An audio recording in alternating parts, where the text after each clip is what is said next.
Welcome to Pathways of Blessings Network. We are delighted to have you join us today. In this video, we present a profound and uplifting message from one of the world's most dedicated, spirit-filled, and powerful ministers. This sermon is designed to inspire your faith, deepen your understanding of God's Word, and encourage your walk with Christ. So, settle in, open your heart, and prepare to be richly blessed by this transformative message. Enjoy and let the blessings flow. There's a version of you that never got to exist, and you killed it. Not with one decision, but with 1,000 small lies you told yourself about timing and readiness and being practical. Every time you said someday when you meant never, that version of you died a little more.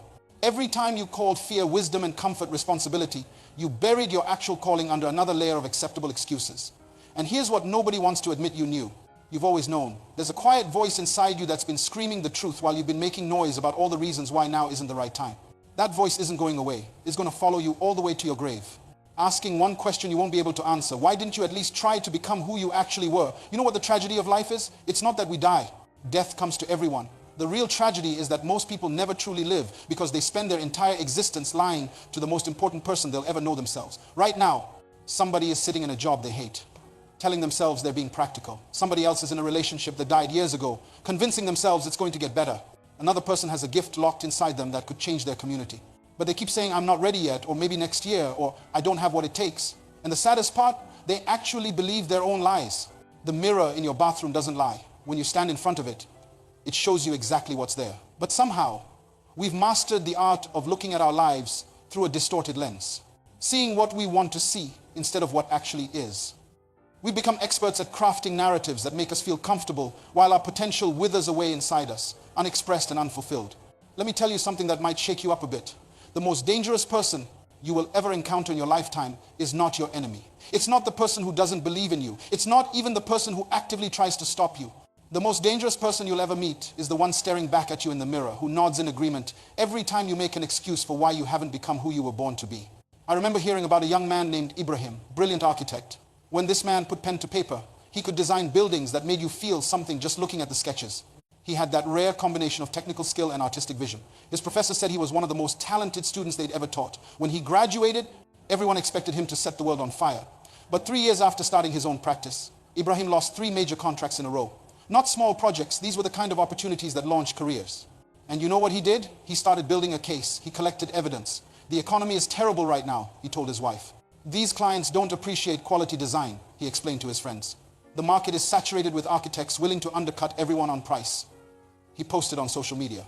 He had an answer for everything, a reason for every failure, and all of his reasons pointed away from himself. His wife, a woman named Zara, watched this for months.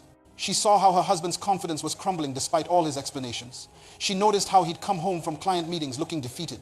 Then spend the evening constructing elaborate justifications for why he didn't get the project. One evening, after he'd lost another bid, she sat him down. Ibrahim, she said quietly, can I tell you what I see? He looked at her, already defensive. What? I see a man with incredible talent, but I also see a man who can't communicate that talent to save his life. You go into these meetings and you get so excited about your designs that you forget the client isn't an architect. You use technical terms they don't understand. You talk about concepts without showing them how it solves their specific problem. And when they don't immediately grasp your vision, you get frustrated and they can feel it. Ibrahim's face went red. That's not true. These people just don't stop, Zara interrupted. Please stop, you're doing it right now. You're lying to yourself right now. And I love you too much to watch you destroy your career with these lies. He wanted to argue. He wanted to defend himself. But something in her eyes made him pause. And in that pause, something cracked open inside him. Because deep down, in a place he'd been avoiding, he knew she was right. He'd known it all along. He'd watched other architects with less talent win projects because they knew how to connect with clients. He'd seen it happen over and over. But admitting it meant admitting he wasn't perfect. It meant acknowledging that his failures were at least partially his own fault. And that was terrifying. That night, Ibrahim couldn't sleep. He lay in bed replaying every client meeting in his mind. And this time he watched himself honestly. He saw how he interrupted clients when they were trying to explain what they wanted. He remembered the moments when confusion crossed their faces and he'd plowed ahead anyway, assuming they'd catch up. He recalled the thinly veiled impatience in his own voice when they asked basic questions. The next morning, he made a decision. He called a speaking coach.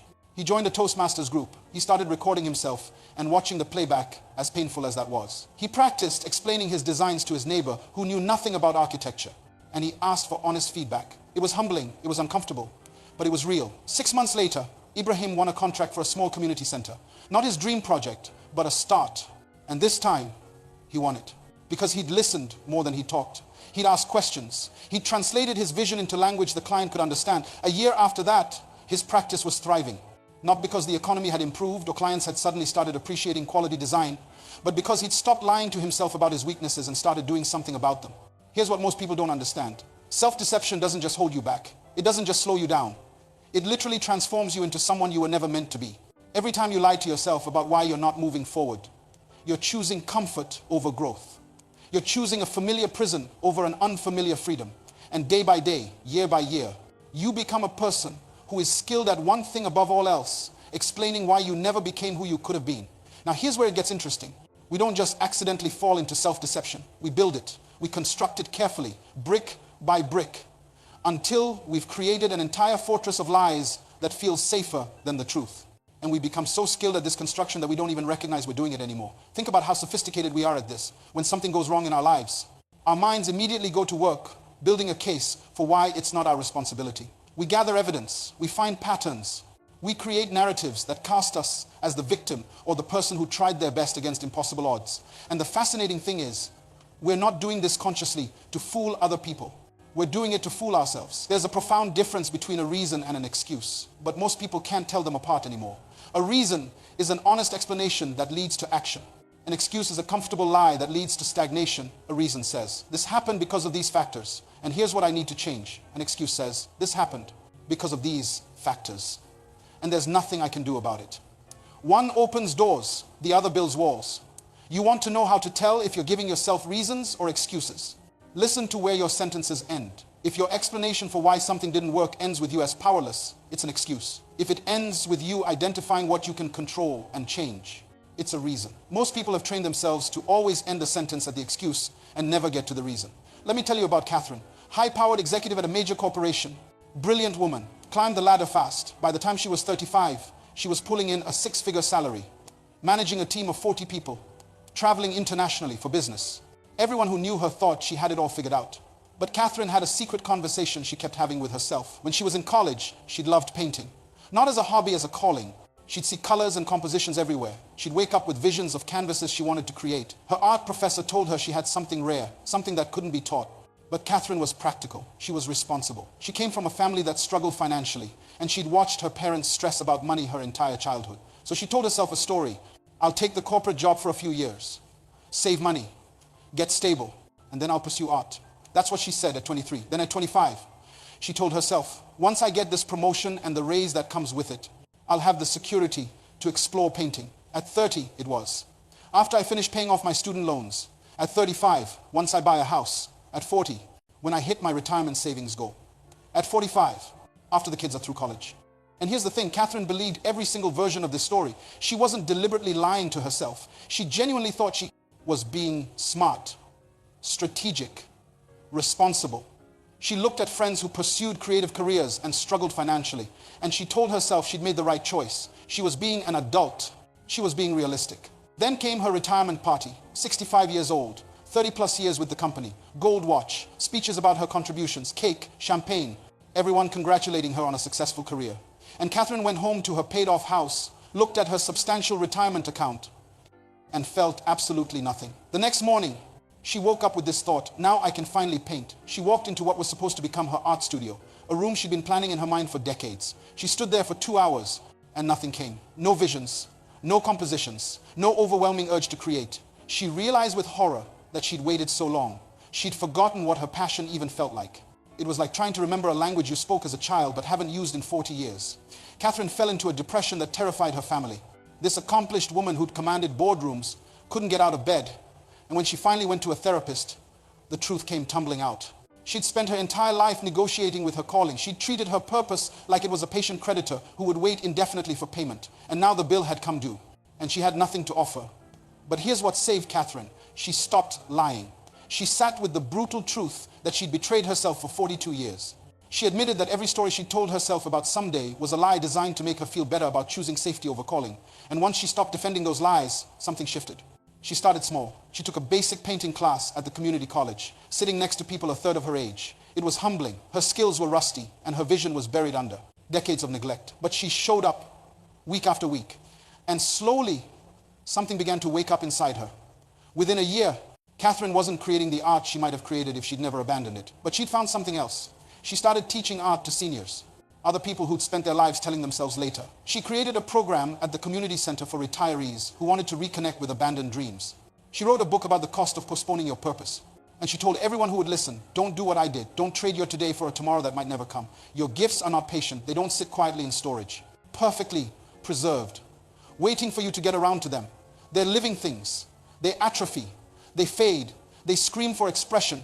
And when you keep silencing them with lies about timing and readiness and practicality, you're not postponing your purpose. You're killing it slowly. So what happens when you finally stop? What happens when you stop negotiating with your own mediocrity? When you stop crafting comfortable narratives and start facing the raw, unfiltered truth about where you are versus where you're supposed to be? I'll tell you what happens. Everything changes. Not all at once. Not always in the way you expect, but it changes. See, most people think honesty with yourself means acknowledging your flaws and feeling bad about them. That's not honesty. That's just self-criticism wearing a mask. Real honesty with yourself is surgical. It's precise. It requires you to look at your life without the filter of justification or shame and simply see what is, not what you wish it was, not what it could be if circumstances were different, what it actually is right now, today. This kind of honesty is terrifying because it strips away every defense mechanism you've built. You can't blame your parents anymore. You can't blame your education or lack of it. You can't blame the economy, your spouse, your boss, your circumstances, your age, or your resources. When you're radically honest with yourself, you have to acknowledge the one variable in your life that you actually control you. Your choices, your actions, your commitment or lack of it. But here's what nobody tells you about this kind of honesty. It's not just destructive. It's not just about tearing down the lies. It's actually the most liberating thing you'll ever experience. Because once you stop spending energy maintaining false narratives about yourself, all that energy becomes available for actually changing your reality. There was a man named Jorge, worked at an automotive parts factory for 26 years. Good job, union benefits, steady paycheck. He provided for his family, never missed a day of work. He was respected by his co-workers. By every conventional measure, Jorge was doing fine. But Jorge had something inside him that nobody at that factory knew about. He was a musician, not someone who played music as a hobby, a musician in his soul. When Jorge was 16, he could pick up almost any instrument and make it sing. Guitar, piano, drums, bass, it didn't matter. He had this natural sense of rhythm and melody that made other musicians stop and listen. His high school music teacher begged him to apply to conservatory, but Jorge's father worked in a factory. His grandfather worked in a factory. And when Jorge graduated, his father got him a job at the same plant where he worked. Music isn't work, his father told him. Music is what you do after work. And Jorge believed him. Or maybe he just didn't have the courage to disagree, so he took the factory job, telling himself it was temporary. I'll play music on the side, he thought. I'll build up some savings, and then I'll see what happens. But factory work is exhausting. Long shifts, physical labor. By the time Jorge got home each day, he was tired. Too tired to practice, too tired to write songs, too tired to even think about music. And as the years passed, he stopped even taking his guitar out of the closet. He got married, had 3 kids, and the guitar sat there gathering dust while he convinced himself he was being responsible, being a good father, being a man. His children grew up never knowing their father played music. They saw him as the factory worker who came home tired every day and fell asleep in front of the television. They loved him, but they didn't know him.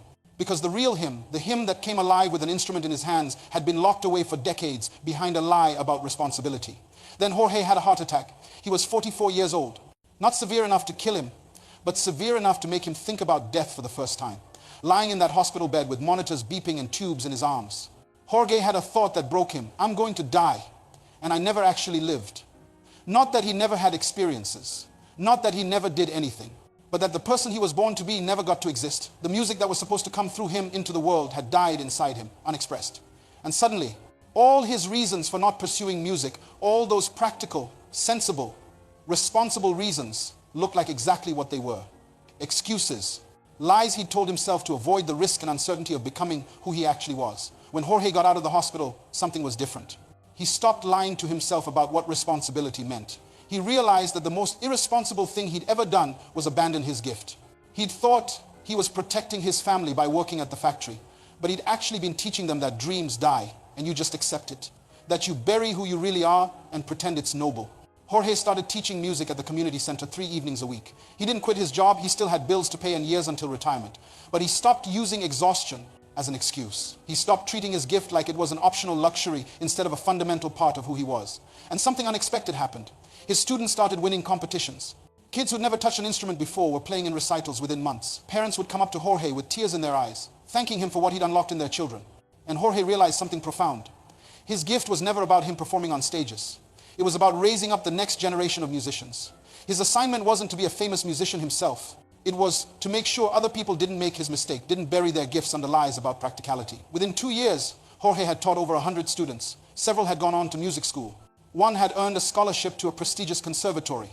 And Jorge understood finally that his years of lying to himself hadn't just hurt him. They delayed a miracle for every student he would have taught if he'd been honest sooner. So now we arrive at the question that matters most. How do you actually live this way? How do you build a life where you're not constantly negotiating with the truth about yourself? Because knowing you've been lying to yourself is one thing. Actually stopping is something else entirely. Living in truth is a daily practice. It's not a destination you arrive at. It's not something you achieve once and then you're done. Every single day. You wake up and you have a choice. Are you going to see yourself clearly today, or are you going to retreat back into comfortable fiction? And the choice you make in that moment sets the trajectory for everything that follows. Here's something most people never consider. What you tolerate in yourself becomes your ceiling, not your floor. Your ceiling, the standards you accept for your own behavior, your own effort, your own integrity, those become the absolute maximum of what you can achieve. You cannot rise above what you're willing to excuse in yourself. If you tolerate laziness in yourself and call it taking it easy, then your ceiling is mediocrity. If you tolerate dishonesty in small things and call it being diplomatic, then your ceiling is superficial relationships. If you tolerate unexpressed gifts and call it being realistic, then your ceiling is a life of quiet desperation. Whatever you're willing to live within yourself becomes the boundary of your existence. And the dangerous part is how gradual this process is. You don't wake up one day and decide to accept mediocrity. You make a small compromise. You let one standard slip. You make one excuse that feels reasonable in the moment. And then tomorrow, that compromised standard becomes your new normal. And the next day, you compromise from there. And before you know it, you're living so far below your actual capacity that you can't even see the top anymore. But it works in reverse too. When you refuse to tolerate lies in yourself, when you hold yourself to a standard of honesty that's uncomfortable, you create upward momentum. Every time you choose truth over comfort, you raise your ceiling. Every time you admit I was wrong, or I could have done better, or I've been lying to myself about this, you expand the territory of what's possible for your life. Think about accurate self-assessment for a moment. Not self-criticism, not false humility, but accurate assessment. The ability to look at yourself and see both your strengths and your weaknesses without exaggeration in either direction. This is rare. Most people swing between two extremes. Either they inflate their abilities and blame external factors for their failures, or they diminish their gifts and use their weaknesses as an excuse for not trying. But accurate self-assessment says, I'm exceptional at this, mediocre at that, and terrible at this other thing. And all of that is information I can use. It doesn't make you arrogant about your strengths or defeated by your weaknesses. It makes you strategic. It helps you position yourself where your gifts can have maximum impact and your weaknesses matter least. Your future is literally imprisoned in your honesty. Everything you're capable of becoming is locked behind the door of truth about who you are right now. And the key to that door is radical honesty with yourself. Not brutal, not harsh, radical. The kind of honesty that goes to the root of things and refuses to accept surface explanations. When you lie to yourself about why you're not moving forward, you freeze your future in place. Because you can't solve a problem you won't acknowledge. You can't change a pattern you keep justifying. You can't grow past a limitation you keep pretending isn't there. Every lie you tell yourself is a vote for staying exactly where you are. But every truth you face, no matter how uncomfortable, is a vote for becoming someone new. And here's the beautiful part, those votes compound. Small truths lead to bigger truths. Small changes lead to bigger transformations. The person who starts being honest about small things finds it easier to be honest about bigger things. The person who admits small failures finds it easier to take responsibility for larger ones. This is the compound effect that most people never consider. We think about compound interest in money. We understand that small amounts invested consistently over time become large amounts. But we don't apply this principle to truth. Small lies compound into lives built on fiction. Small truths compound into lives built on solid ground. Every morning, you make deposits into one account or the other. Every time you look at yourself in the mirror, literally or figuratively, you either make a deposit in the truth account or the fiction account. And just like money, What you deposit consistently is what grows. The question is, which account do you want to be wealthy in when you're 65? When you're 70, when you're on your deathbed looking back at your life, you cannot build a meaningful life on a foundation of lies you tell yourself. It doesn't matter how successful you look to other people. It doesn't matter how much money you make or what title you hold or how impressive your resume is. If the foundation is fiction, the whole structure is unstable. It might stand for years. It might even stand for decades, but it will never feel solid. You'll always know somewhere deep inside that you're living in a house built on sand. But when you build your life on truth, when you face yourself honestly every single day and refuse to accept comfortable lies, something miraculous happens. You become unshakable. Not because you're perfect, not because you have no weaknesses or never fail, but because you're not hiding anything from yourself. You're not maintaining false narratives. You're not spending energy defending a version of yourself that doesn't exist. And in that space, in that territory of truth, you finally become free to actually be who you were born to be.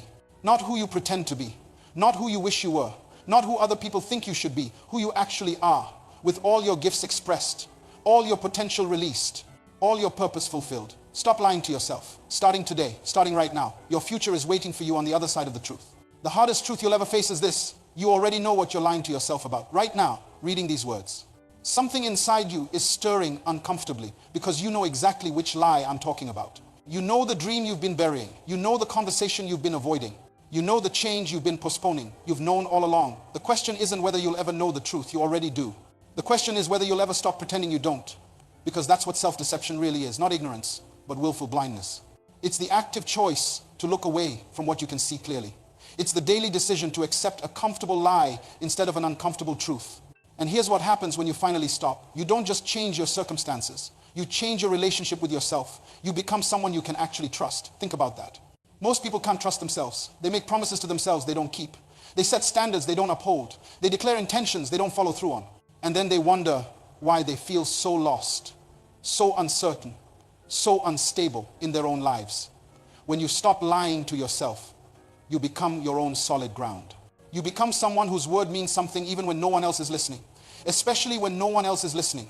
Because the promises you make to yourself in the quiet moments are the ones that define who you actually are. Your deathbed is coming. That's not pessimism, that's reality. And when you get there, you won't care about the excuses you made. You won't find comfort in all the practical reasons you gave yourself for playing small. You won't be impressed by how well you explained away your unused potential.